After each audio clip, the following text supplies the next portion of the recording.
राम भगत कर लक्षण है। ये रामचरितमानस में अनेकों स्थान पे स्पष्ट कर दिया गया कि जो भी राम उपासक हैं वो शंकर जी से द्रोह नहीं करते। शंकर जी उनके गुरु रूप में हैं, वो त्रिभुवन गुरु हैं, सबके गुरु हैं उनको।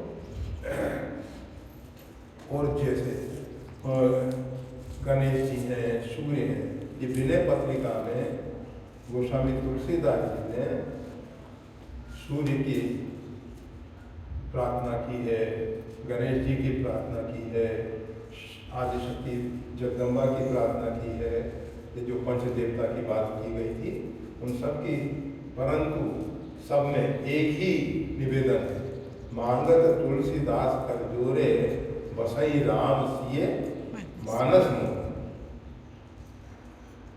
गोस्वामी तुलसीदास जी सबसे प्रार्थना करते हैं, परंतु प्रार्थना में केवल अपेक्षा एक ही है कि भगवान सीताराम जी जो है हमारे हृदय में विराजे। तो ये जो दोहा है, सो अनन्य जाके मत न डरई हनुमंत में सेवक सचराचर रूप स्वामी भगवंत।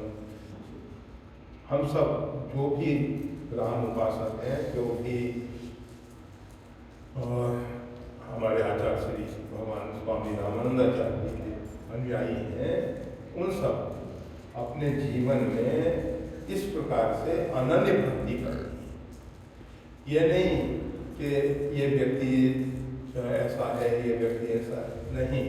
हमको चर हो अचर हो, जड़ हो चेतन, सबने अपने आराध्य को देखना है, परंतु समवर्तन नहीं हो सकता, समदर्शन हो सकता है।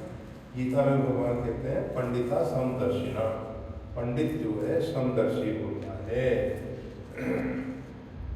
हाथी हो, गाय हो, कुत्ता हो, चांडाल हो, ब्राह्मण हो, सब में वो उसकी दृष्टि समान है, परंतु समवर्तन नहीं है। जैसे शरीर, हमारी सभी अंगों के प्रति सम भावना है, संवेदना है, परंतु मुख का कार्य मुख करेगा, नेत्र का काम नेत्र करेगा, नासिका का काम नासिका करेगा। ऐसा नहीं है कि हम भोजन नाक से लेने लग जाए, आँख में रखने लग जाए, ऐसा तो नहीं। तो पंडित समदर्शिना, इसी प्रकार से जो भी अनन्य भक्त है, किसी भी प्राणी के साथ, सबके अंदर परमात्मा को देखते हैं, परंतु ये मतलब नहीं है कि सब में परमात्मा है तो सबके साथ एक ही प्रकार का व्यवहार है। आपो नारायण, जल नारायण का स्वरूप है। एक गंदे नाले का पानी, एक नर्मदा जी का जल है, एक गंगा जल है। तो हम गंदे नाले के पानी से ना तो स्नान कर सकते, ना आचमन कर सकते, परंतु पवित्र गंगाओं में स्नान भी करते हैं, उसका जलपान भी करते हैं। है तो वो भी नारायण, ये भी नारायण। एक और महत्वपूर्ण बात, गुरुदेव ने सत्संग के अंतर्गत बताया कि देखो सब में परमात्मा है, किसी भी रूप में परमात्मा का तिरस्कार और अपमान नहीं होना चाहिए, सब में अपने इष्ट को परमात्मा को देखना चाहिए। एक शिष्य सुन रहा था, अब वो शिष्य शाम के समय जब घूमने जा रहा था तो एक हाथी, बिगड़ा हुआ हाथी, उस पर महावत बैठा हुआ था।